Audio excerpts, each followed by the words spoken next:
Now, the question also asks one more question. That are all the Sahih hadith of same category? That means all the hadith which are maqbool, are they of same category? No. There are levels.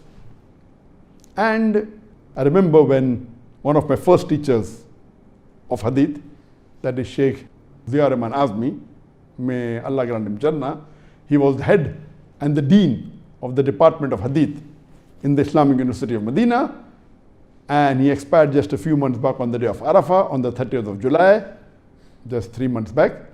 And may Allah grant him Jannat al-Firdaus. He was my first teacher in Hadith, and he said that there are 10 categories, levels of Maqbool Hadith. 8 categories of Sahih and 2 of Hasan. Imam Bukhari, in his Jami' Sahih, he put additional criteria for making a hadith Sahih. Besides the 5 criteria which I discussed, Imam Bukhari put in additional criteria which are stricter. Then only said, I will include in my Jami' Sahih. I'll give you an example. Normally for hadith to be Sahih, the narrator should be of a minimum level of category 5. The Muhaddithin, they have written the history and biography of all the narrators, and they have given 12 levels to the narrators. Number 1 is Sikka.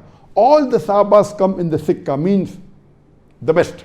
Number 1, truthful. Then 1, 2, 3, 4, last is Khazzab, liar. So if the narrator is up to level 5, it can be counted as hadith which is Sahih. Imam Bukhari, he says, in my Silsila Sahih, in my Sahih Bukhari, I will only take narrators up to level 3. That means he is putting a stricter condition. So if Bukhari put additional criteria to make it more authentic, if it's a hadith in Sahih Bukhari, it's of high level. Imam Muslim, who was a student of Imam Bukhari, he put few additional criteria of his own. He said, I will take narrators only up to level 4. 4 and above. Bukhari said 3 and above, 1, 2, 3. Muslim said, I will take up to level 4. I will not take level 5. His additional criteria. So, the Muhaddithin, they say that number 1, the highest hadith is that hadith which is muttafiq alayh.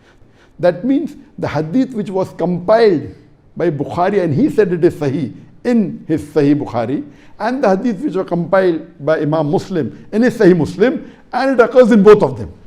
So if it occurs in Sahih Bukhari and in Sahih Muslim, it is called as muttafiq alayh. That means it is available in both Sahih Bukhari and Sahih Muslim. And there's a book, Lulu al-Marjan, that has collection of all the hadith which occurs in both Bukhari and Muslim. So that is number 1. The hadith that is present in both Bukhari and Muslim, that is the highest level, number 1. Number 2 is the hadith which are present in Sahih Bukhari. Number 3 are the hadith which are present in Sahih Muslim. Number 4, the Muhaddithin, they say that Imam Bukhari was not able to analyze all the hadith. The Muhaddithin say that approximately today, there are approximately 1 million hadith. And Bukhari memorized approximately 6 lakh hadith, 600,000 hadith. So the Muhaddithin say that those hadith which Imam Bukhari did not analyze, we are analyzing and applying the criteria of Bukhari. Then the Muhaddithin, they say that those hadith which Imam Muslim did not analyze, we are applying the criteria of Imam Muslim on those hadith which Imam Muslim did not analyze, and we are telling this fulfill this criteria. So number 4 is the hadith which Imam Bukhari did not analyze, the other Muhaddithin analyzed, and which Imam Muslim did not analyze, and the other Muhaddithin applied the criteria of Imam Muslim and analyzed, and it's matching both the criteria of Imam Bukhari and Imam Muslim, but these Imam did not analyze themselves. That is number 4. Number 5 is those hadith which Imam Bukhari did not analyze, but fulfill the criteria of Imam Bukhari. That comes to number 5. Number 6 is those hadith which Imam Muslim did not analyze, but fulfill the criteria of Imam Muslim, analyzed by the other Muhaddithin. That comes at level 6. In Imam Bukhari, as I mentioned, there are 7,000 563 hadith. Even in Sahih Muslim, there are 7,563 hadith. The numbering differs in different editions.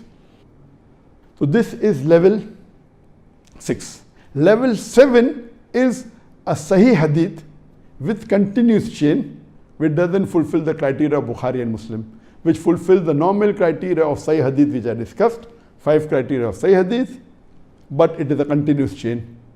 Number 8 is a Sahih hadith fulfilling the 5 criteria of Sahih hadith, but it is a broken chain.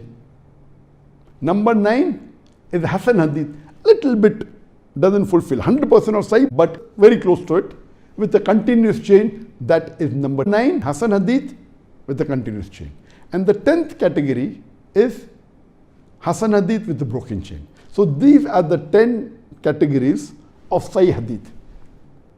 This science of hadith, it is very vast. And believe me, if you compare to how the historians approve any historical fact, and they say, okay, this is historically correct. There is a criteria which normal non-Muslim historians, when they agree that this is historical fact.